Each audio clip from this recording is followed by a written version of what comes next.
Hi everyone! Good evening! This is Manay Gina and welcome back sa aking YouTube channel. So guys, for today's video, pag-usapan natin si Daniel Padilla at si Anthony Jennings. Meron kasi akong napanood at meron akong nabasa na kinukumpara si Daniel at saka si Anthony.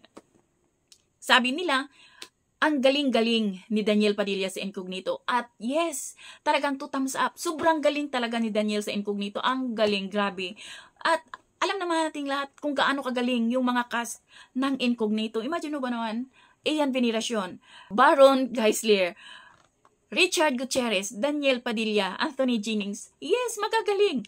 Pero ang hindi nagustuhan ng mga fans ni Daniel yung kinumpara si Anthony sa kay Daniel na sinasabi ng mga supporters ni Anthony na kapag itapat si Anthony kay Daniel, sobrang galing ni Anthony kaysa sa kay Daniel. Parang hindi din siya tama, guys. Kasi, syempre, oo, aminin natin, magaling naman din talaga si Anthony. Sa baguhan na kagaya ni Anthony, ang galing at ang natural siya kung umarte talaga.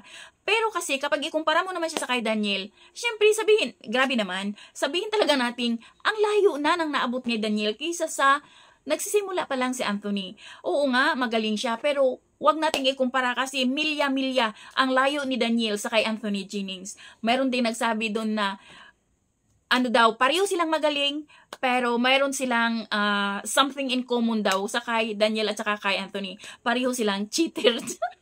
O diba, mga netizen talaga, grabe. Yan, abangan na lang natin ang mga ganap pa susunod na mga episode ng Incognito. At inaabangan ko ang paglabas ni Maris kasi hindi pa siya lumabas. Ang ganda-ganda ng Incognito, guys. So, yun lang, guys. Thank you for watching. Until then, bye!